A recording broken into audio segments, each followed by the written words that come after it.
Bonsoir à tous. Bienvenue dans le débat d'Intel Presse. Entendez par là la presse intellectuelle, débat auquel nos nombreux internautes peuvent participer via nos réseaux sociaux Skype et Facebook.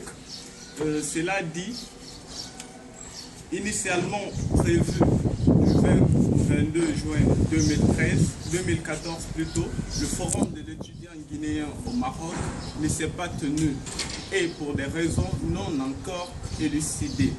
Maintenant, nous nous demandons quelles sont ici les causes liées à la non-tenue du forum, quelles peuvent en être les conséquences et éventuellement, y a-t-il lieu qu'on retouche la stratégie même d'organisation du forum? Telles sont ici, entre autres, les questions que nous allons débattre aujourd'hui sur notre plateau. Comme vous pouvez le constater, nous avons nombreux invités ici qui se sont déplacés. Bonsoir, chers invités. Je commence par le premier invité, Monsieur Paul-Antoine. Bonsoir.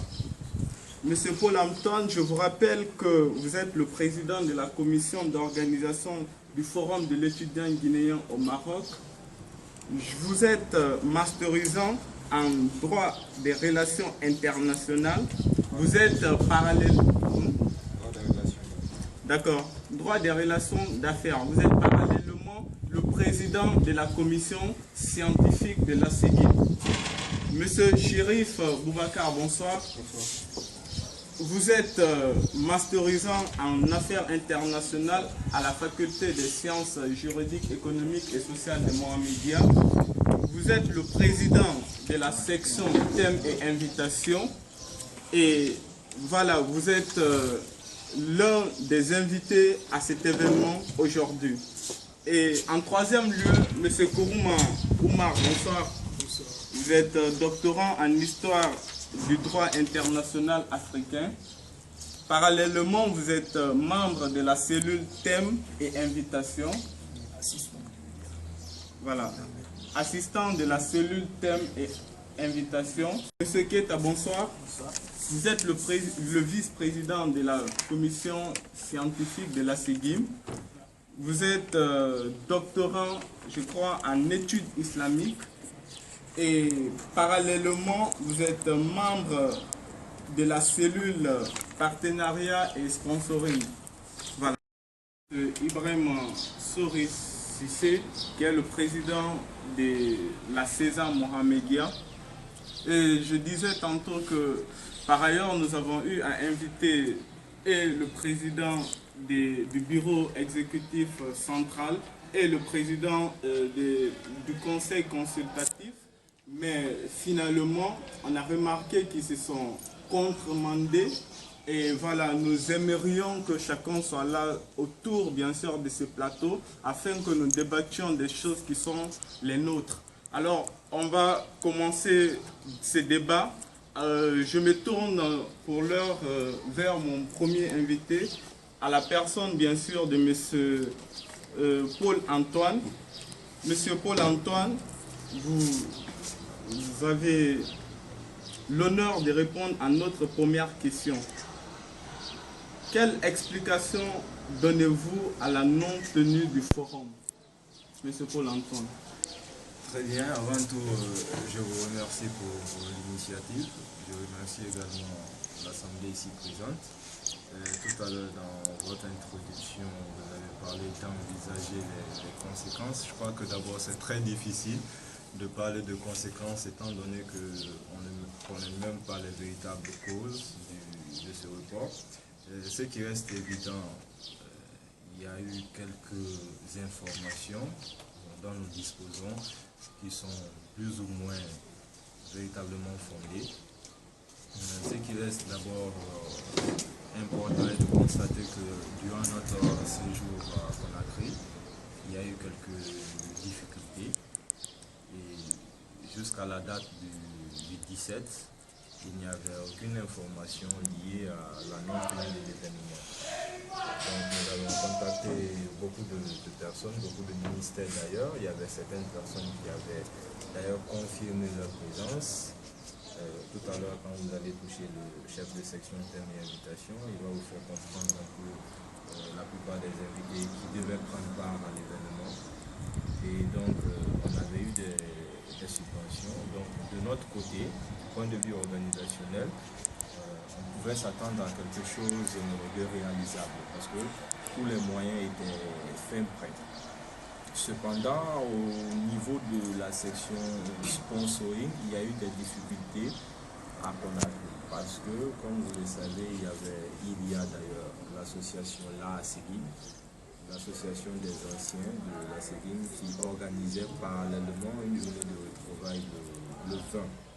Donc ça a même créé des disputes entre nous et leur structure parce qu'on leur a demandé pourquoi vous initiez un événement à la même date que nous, sachant que on a les mêmes partenaires parce que la plupart des structures où on a déposé des lettres d'invitation ou de soutien, c'était en quelque sorte les mêmes structures là où ils ont aussi déposé leur demande pour obtenir des financements. Ça posait beaucoup de problèmes. D'accord. À cela, j'en viens, à cela parce qu'il faudrait cerner beaucoup de paramètres avant qu'on arrive là. À cela s'ajoute aussi les revendications d'étudiants de la promotion d'Alice. Voilà, qui sont des. Donc là également, ça nous a posé problème parce qu'on nous a confondus à cette structure-là. Donc étant donné qu'on disait qu'ils viennent tous du Maroc, il y a d'ailleurs d'autres autorités gouvernementales qui n'ont pas accepté de nous recevoir, croyant qu'on venait dans le même but de protester et revendiquer. D'accord, merci monsieur Paul-Antoine. Et voilà, pour prévenir un peu sur la première question, nous autres qui sommes ici et les autres étudiants qui ne sont pas ici parmi nous, qu'est-ce qu'ils peuvent retenir? Peuvent-ils retenir que le forum a été annulé ou reporté? Le forum n'est pas annulé, il est reporté, nous sommes sur la question, nous sommes en train de voir quand est-ce qu'on pourrait vraiment l'organiser. Et à cet effet, on va donner des dates précises, parce qu'il faut que le comité se concerte pour pouvoir décider de la tenue de l'événement. Cependant, il faut qu'on discute. Hier, il y avait eu une rencontre avec l'ambassade qui malheureusement n'a pas eu lieu. Il faut qu'on comprenne le pourquoi de la non-tenue de l'événement. Donc, mais nous sommes dans une spirale très très complexe, assimilée à une certaine politique, que nous ne cernons pas vraiment les causes réelles de ce report. D'accord, merci pour cette seconde réponse. Mais toujours continuant dans cette chronique, il y a des questions qui titillent beaucoup d'étudiants. D'aucuns se disent que, en me rapportant bien sûr à la publication du bureau exécutif central, d'aucuns se disent que c'est pour des raisons bien sûr politiques, notre forum a été annulé. Par contre, d'autres avancent des raisons que je dirais s'inscrivant dans un cadre aussi politique. Comment vous, en tant que président de la commission scientifique, sachant pertinemment que le forum de l'étudiant guinéen au Maroc est un événement scientifique, académique, les raisons éventuelles politiques peuvent mettre fin à notre forum ou peuvent reporter, pour utiliser vos termes, notre forum? Oui, certes, le forum reste une activité académique et scientifique. Il ne faut surtout pas oublier que nous sommes dans un contexte où tout est politisé en Guinée. Et je crois que lors de notre conférence même au niveau de la maison de la presse, malgré les réponses qu'on a apportées aux journalistes, ils ont quand même essayé de contextualiser notre association à une association purement politique. Il ne faut pas oublier, et ça c'est vraiment important de le dire, que la politique a beaucoup joué dans le report de l'événement. Parce que dès qu'on a crié, on nous demandait: est-ce que vous n'avez pas invité telle ou telle personne? Est-ce que vous n'avez pas... Moi, j'ai d'abord été avisé par mon chef de section qui m'a dit que Paul, j'aurais appris qu'on a invité une catégorie de personnes. Je leur ai dit non, à ma connaissance, non. Et jusqu'à là, ça a été quelque part à l'origine de ce report. En plus, il y avait la présence du président de la République qui était pressenti pour la même période, c'est-à-dire il y avait un forum aussi initié par l'État marocain du 19 au 23. Et donc l'ambassade allait être occupée à rester beaucoup plus proche du président de la République que d'assister à notre événement. Et il y avait aussi une délégation conduite par la ministre guinéenne des PME qui était aussi là durant la même période.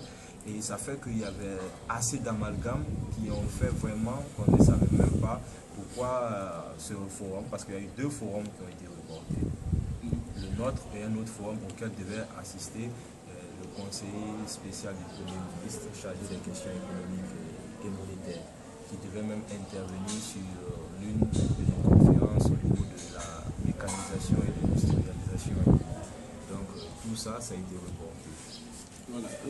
Monsieur Paul-Antoine, je vous remercie pour votre intervention. Et la question suivante, je vais la poser à Monsieur Keita. Je vous rappelle qu'il est le vice-président de la commission scientifique et par ailleurs, il est l'un des membres de la commission chargée du sponsor et autres. Monsieur Keita, certes, le forum a été reporté, mais ne croyez-vous pas ou ne vous mettiez pas en évidence que ce report-là, par ricochet, peut ici troubler ou brouiller nos rapports avec nos partenaires et sponsors? Quelles conséquences vous pouvez tirer du report de ce forum? Ok, d'abord, je tiens à vous remercier. Je m'excuse de l'état pour les engagements scolaires. D'abord, il faut qu'on s'intéresse d'abord à l'historicité de cet événement, au lieu de s'intéresser au pourquoi du report. Évidemment, je suis le vice-président du comité scientifique et ensuite le responsable du dossier du sponsoring et du partenariat. Et je me disais souvent que après tout ça, c'est moi qui partais vers ces sponsors-là et les rencontrer personnalité dans ce dossier. Donc ce n'était pas seulement une affaire de report de forum qui m'intéressait beaucoup, qui m'inquiétait beaucoup, mais c'était aussi cet engagement qu'on avait pris devant ces sponsors-là et devant ces partenaires. Comment on va, dans les prochaines cérémonies, dans les prochains événements que la CIDI va organiser, comment on peut aller devant ces mêmes personnes-là, leur demander encore de nous soutenir pour nous sponsoriser nos événements. Donc, et pour revenir à votre question, personnellement, même hier, j'ai parlé avec mon président, Paul. Je disais que j'ai eu une invitation de l'Interpresse qui veut qu'on ait un débat sur la question. Mais sincèrement, je n'ai rien à dire parce que je ne sais rien dedans. Chaque fois que j'appelle quelqu'un, étant le vice-président, je suis comme tout le monde, d'accord? Ce n'est pas dire que je ne m'intéressais pas au dossier. On fait partie du début jusque-là. Et on tient vraiment à ce que le forum ait lieu.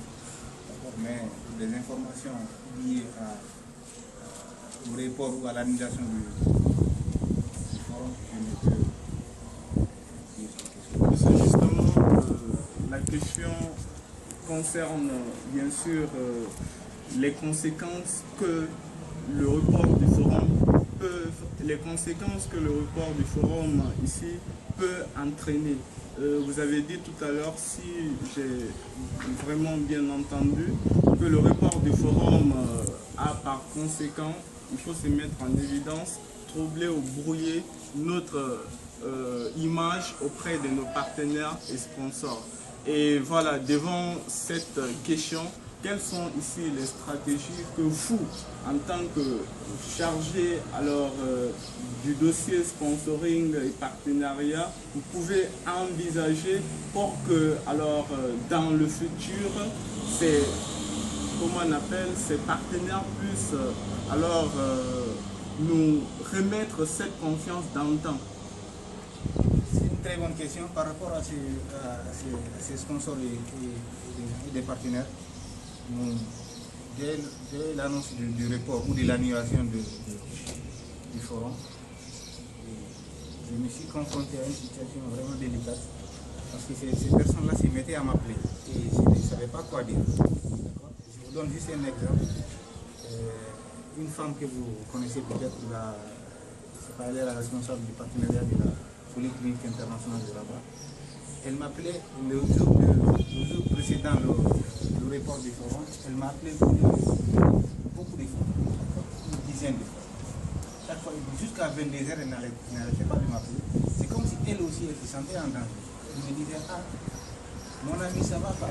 Vous me dites quelque chose, je dois parler à mon patron.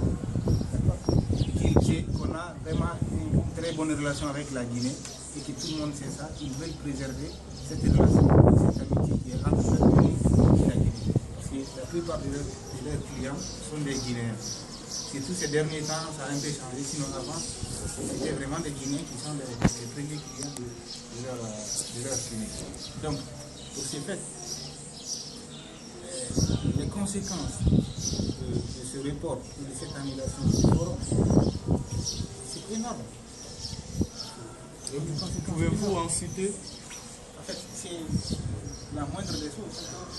Ça va être difficile qu'on parte encore envers ces mêmes personnes-là, de redemander la confiance, pour dire qu'il faut nous soutenir. Parce que, pour votre information, pour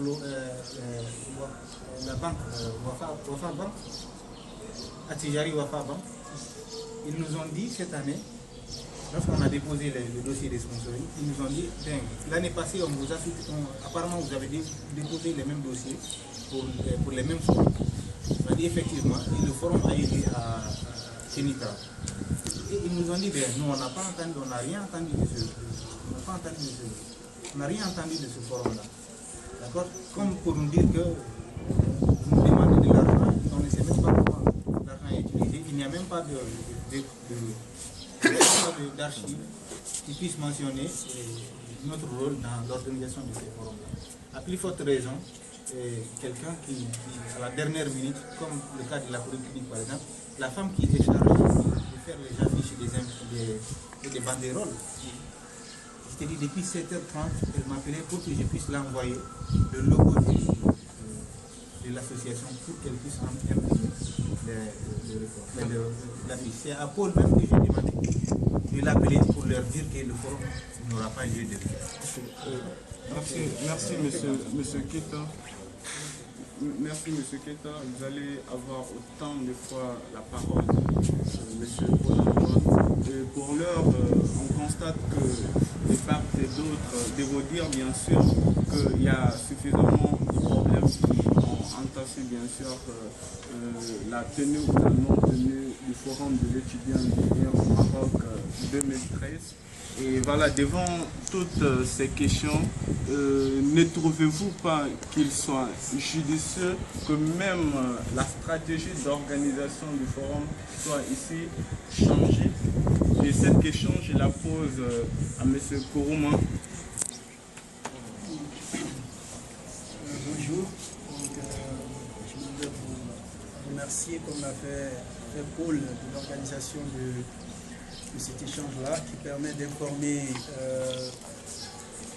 les étudiants guinéens du pourquoi du report de cet événement important, comme je l'ai souvent appelé sur le net. C'est, disons, une sorte de pèlerinage pour les étudiants guinéens, surtout chaque année pour rendre compte disons, pour traiter de plusieurs questions qui concernent leur pays. Cela dit, concernant la question que vous posez, je dirais que pour ma petite expérience, vu que j'ai été le premier président de la commission scientifique dès le premier forum, et aussi l'année dernière j'étais aussi vice-président de la commission, de cette même commission. Je dirais que c'est vrai, la stratégie doit changer au fur et à mesure que l'on évolue et qu'on acquiert des expériences. On a nécessairement besoin d'améliorer la façon de faire. Et disons, de mon point de vue, je me suis dit que nécessairement le forum cette année devait s'inscrire dans cette logique-là, c'est-à-dire apporter beaucoup d'autres choses pour, disons, pallier aux insuffisances qu'on avait connues les années passées. Mais ce que nous constatons aujourd'hui, c'est qu'il y a, comme le président de la commission le disait tout de suite là, assez d'éléments qui ont, disons, influencé sur l'organisation du forum cette année. Donc il y a déjà les facteurs politiques qui sont là. Il y a aussi des questions de communication, à la fois entre le bureau et entre le bureau de la commission et le bureau central de la SEGIM. Donc, pour dire les choses de façon concrète par rapport aux nouvelles stratégies concernant, disons, les prochaines éditions, nous dirons qu'il faut essayer de revoir peut-être dans un premier temps la date d'organisation du forum. C'est certainement l'un des premiers éléments qui nous gêne le plus souvent. Le forum, je me dis que si c'était la journée culturelle, il aurait eu moins de problèmes que le forum. Parce qu'à ce moment-là maintenant, au moment où on effectue un certain report, il y a déjà assez d'étudiants qui vont entrer. Même si nous serons capables d'organiser le forum, voilà, ça ne sera pas facile. Donc, d'abord, la première stratégie, le premier point peut concerner, disons, le moment d'organisation du forum. Merci encore une fois, M. Kourouma, pour votre intervention. Pour l'heure, si vous me le permettez, je me rapporte au titre 2, chapitre 3, article 13 des dispositions statutaires de notre organisation commune à nous, qui est la SEGIM. Cet article nous dit, de façon paraphrasée bien sûr, que toute ressource visant à biaiser la SEGIM, ces ressources-là doivent être purement et simplement rejetées.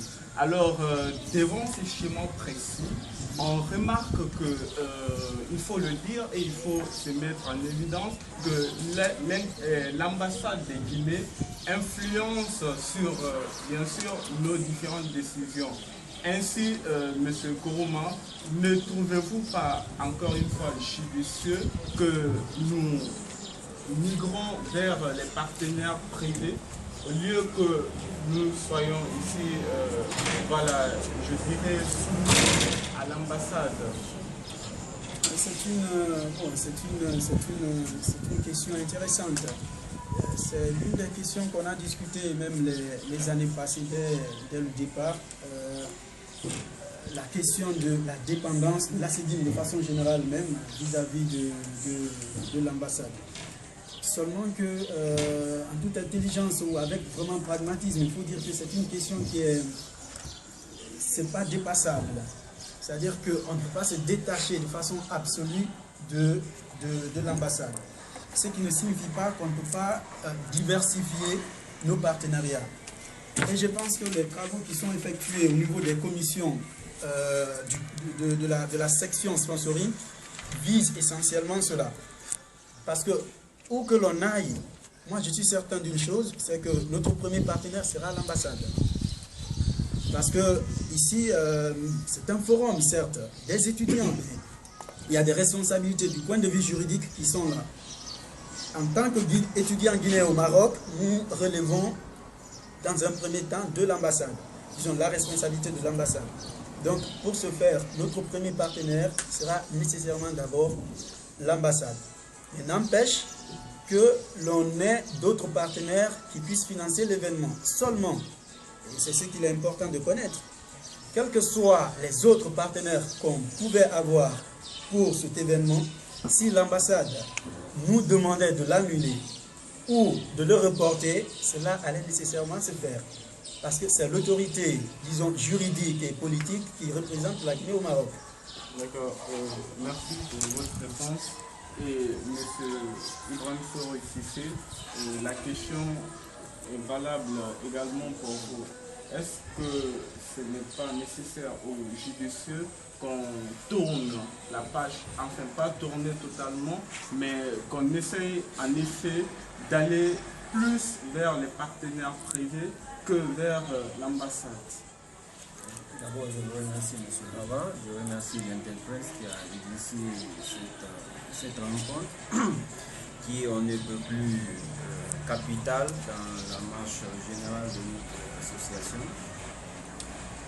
L'autre chose, je voudrais remercier de côté les invités, d'ailleurs des autres villes qui se sont déplacés spécialement pour en savoir plus sur le forum. Alors pour répondre à votre question et de façon très concise, je pense que l'ambassade est un partenaire essentiel dans l'exécution du plan d'action de la CEGIM. Pour autant, elle ne doit pas être considérée comme le seul partenaire dans l'organisation de nos événements.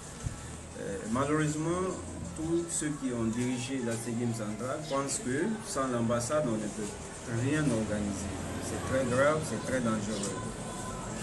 Pour exemple, il y a 80% d'associations nationales aujourd'hui au Maroc, je parle des étudiants étrangers, qui organisent leurs activités avec une contribution de moins de 5% du budget général de l'activité. En l'occurrence, les journées culturelles.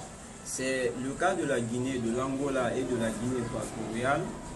Ce sont des cas isolés, c'est des cas exceptionnels. C'est en Guinée seulement, pour les étudiants guinéens seulement, où l'ambassade participe à plus de 80 voire 90% du budget de la JC ou bien du budget du forum. C'est très dangereux parce que finalement, ils auront leur mot à dire. Et leur mot à dire avec mot grand M, bien sûr. Donc il faut se départir, il faut trouver, diversifier, je suis d'accord avec M. Thomas sur ce point, il faut diversifier les partenaires. Mais plus que diversifier les partenaires, il faut chercher des partenaires habituels, traditionnels. Et bien sûr qu'on ne peut pas avoir un partenaire traditionnel en faisant un faux pas dès la première activité. Exemple, la polyclinique dont citait M. Keita, elle est déçue, la prochaine fois elle ne viendra pas. Donc diversifier les partenaires, réduire au mieux la présence de l'ambassade dans le financement de nos activités. Et l'autre chose, c'est préparer les dossiers de sponsoring très tôt. Pour expérience et par bon sens, il se trouve que les dossiers de sponsoring pour un événement aussi important doit être prêt, le dossier doit être prêt au moins 6 mois avant l'événement. C'est pourquoi je vais très loin que pour valoriser donc les ressources, pour les fluidifier, il vaut mieux déposer les dossiers de sponsoring chez nos partenaires au moins 6 mois avant l'événement. Ça veut dire que la ville qui abrite l'événement doit être connue 6 mois avant. En fait, ce sont des propositions qui étaient sur d'autres papiers. Malheureusement, on n'a pas voulu entendre ou quoi. Voilà. Justement, M. Cissé, voilà, votre point de vue, bien sûr, est si pertinent et touche vraiment ce dont je voulais alors soulever comme question. Monsieur Paul-Antoine, vous êtes le président de la commission scientifique et par ailleurs, il faut le dire, vous êtes le président de la commission chargée d'organiser le forum de l'étudiant guinéen au Maroc. Et devant cette remarque de monsieur Cissé, qu'est-ce que vous pouvez dire? Quel est votre sentiment, votre point de vue? La remarque concernant bien sûr le fait que les activités d'organisation se tiennent un peu plus tard. Voilà. Parce qu'il a souligné tout à l'heure, pour reprendre ses dires, qu'il faudrait au minimum que 6 mois soient en avance par rapport ici à la date butoir, donc la date d'organisation de l'événement. Et vous, qu'est-ce que vous pensez par rapport bien sûr à cette remarque faite? Bon, d'abord, c'est une proposition, donc elle est appréciable d'un camp à un autre. Mais avant de rentrer dans ça, j'aimerais revenir sur le cas de l'ambassade. Il convient de préciser que... Vous allez revenir? Oui, attendez, on en vient, ça fait partie de ce que vous appelez sponsor. L'ambassade n'est pas seulement un partenaire financier. Il faudrait qu'on fasse un dépassement de limiter l'ambassade à un contexte seulement financier. Et il n'y a aucun rapport de force entre nous et l'ambassade. Et comme M. Kourouma l'a dit, même si on diversifie nos partenaires, on a la subvention 6 mois avant l'événement. S'ils mettent leur saut pourrait cacher contre nous. Où on va l'organiser. Dieu merci, le secrétaire général de l'ONU est là. Et vous savez bien que même pour obtenir la faculté des sciences et techniques, l'ambassade est intervenue. Donc il ne faudrait pas seulement se limiter à penser qu'il faut complètement se détacher d'eux. Concernant le cas des propositions sur les 6 mois et autres, il a d'une part raison, parce que déjà dans les recommandations de l'année passée, il y avait au niveau de la section sponsoring de partenariat des recommandations qui faisaient état de 3 mois avant l'événement.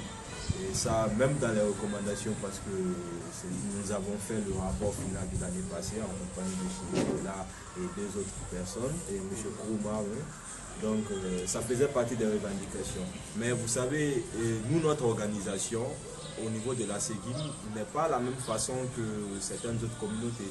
Par exemple, vous prenez le Comore qui donne la date de l'organisation de la journée culturelle dès le mois de décembre.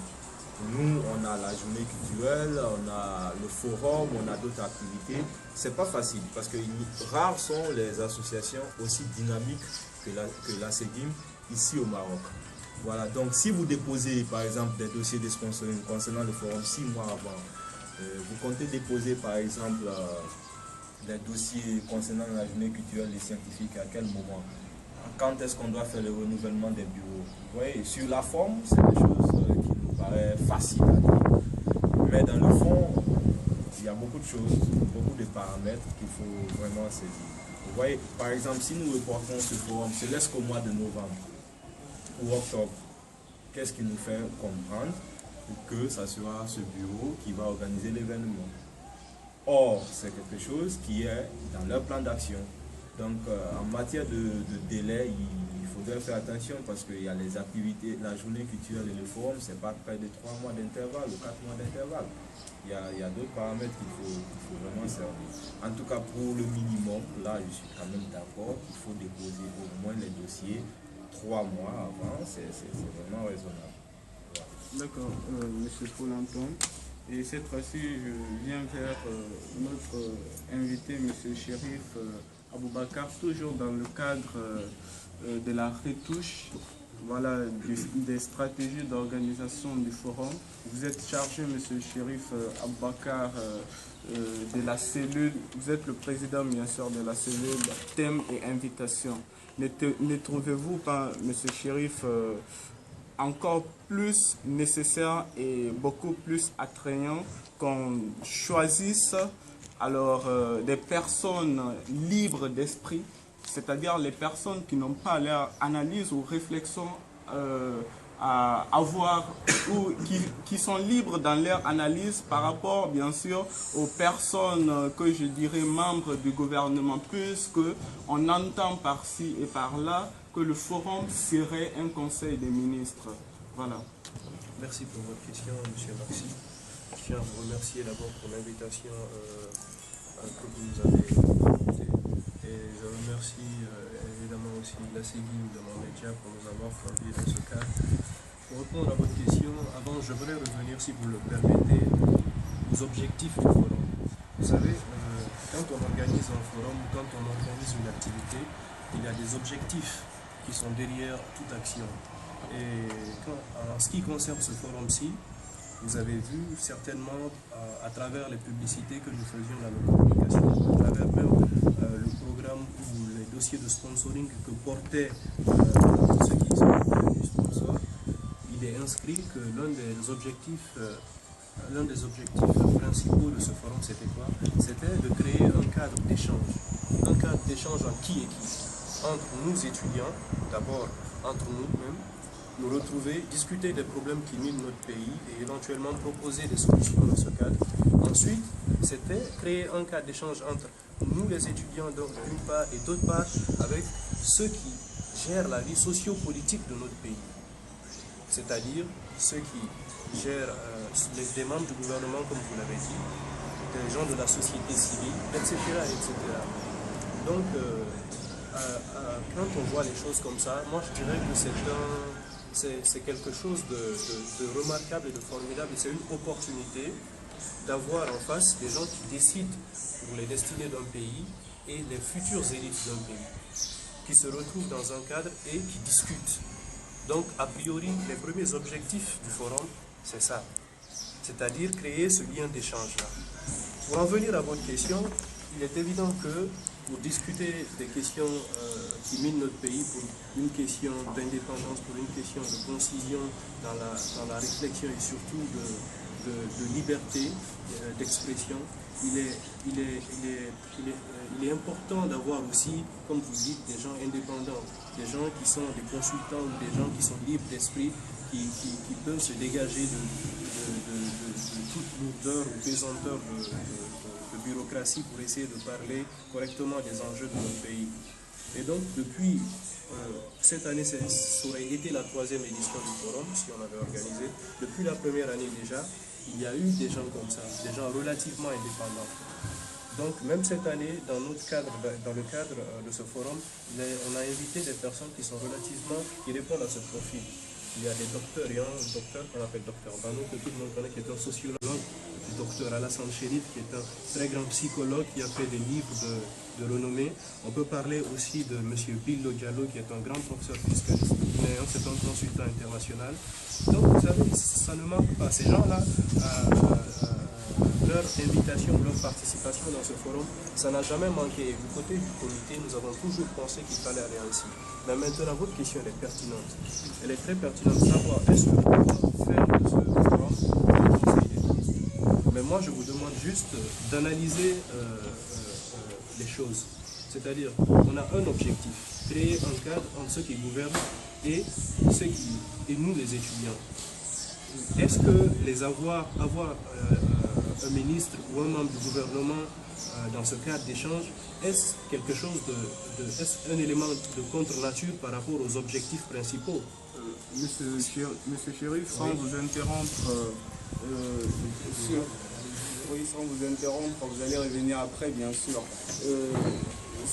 En ce qui concerne bien sûr cette question précise, et a priori, comme vous l'avez dit, pour reprendre vos dires bien sûr, ce n'est pas un mal en soi qu'on invite les membres du gouvernement, mais me mettant dans le corps des étudiants, ce sont les conséquences a posteriori qu'on essaye de peser.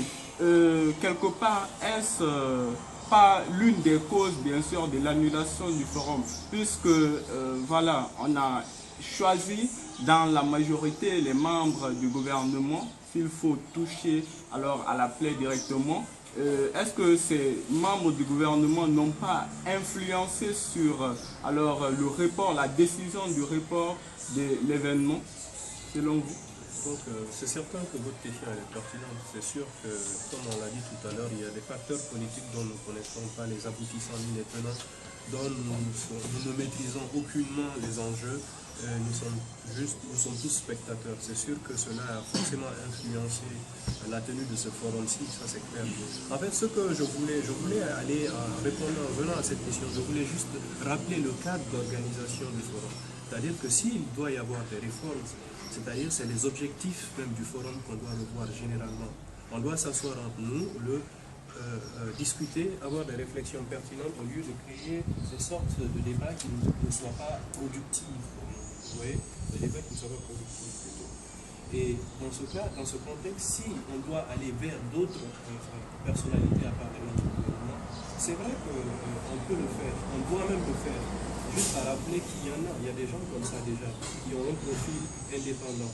Maintenant, je suis d'accord avec vous qu'on peut se poser la question, après l'échec ou le report de ce forum-ci, voir dans quel cas nous pouvons, comme mes prédécesseurs l'ont dit, diversifier d'abord nos sources de financement, ensuite nos invités. Cela est très important comme vous le dites. Mais tout ce qu'on fait, on doit essayer de le rapporter aux objectifs initiaux du forum. C'est ce qui est important, à mon avis. Donc c'est à partir de là que nous devons aller pour construire quelque chose, pour que le forum soit, pour donner une dimension haute à ce forum. Et comme vous en parlez, je vais, si vous me le permettez, développer ça rapidement. Pour cette année, par exemple, dans ce contexte-là, il y a ce débat déjà en interne qui existe. Donc M. Brouma, qui est consultant de la section thème et invitation, peut en témoigner. Nous avons discuté longuement pour savoir ce qu'on pouvait apporter à ce forum. exemple, vous aviez les séminaires du forum. Les séminaires du forum, c'est quelque chose qu'on a dû introduire dans la tenue de ce forum-ci, qui remplace les traditionnels ateliers qu'on avait. Ce sont des activités qui, comme les autres activités, conférences et ateliers, visent à faire participer des personnes expertes. Et si vous regardez ces séminaires, la plupart des personnes qui sont invitées, ce ne sont pas les membres du gouvernement. Ce sont des personnes relativement indépendantes, des consultants. Monsieur Kourouma, en personne, faisait partie était modérateur d'une de ces conférences. Ce séminaire, je peux vous donner, attendez, c'était l'encadrement du citoyen à travers les partis politiques et l'implication des coordinations régionales dans le jeu politique en Guinée. Quel regard? Il y avait M. Kourouma, il y avait un étudiant qui est doctorant à l'université de Lyon, il y avait Dr Bano, il y avait Dr Chérif. Bon, vous voyez que ceux-ci, ce ne sont pas des membres du gouvernement. Donc il y avait un autre séminaire aussi qui était tenu, qui était plus économique, qui était sur l'entrepreneuriat. Là, on avait un membre de notre gouvernement, c'était le ministre de la Jeunesse. Il paraissait important qu'un ministre de la Jeunesse discute avec des gens relativement indépendants pour savoir comment nous pouvions rebooster un peu ce secteur-là. D'accord, Voilà. Monsieur Chéri.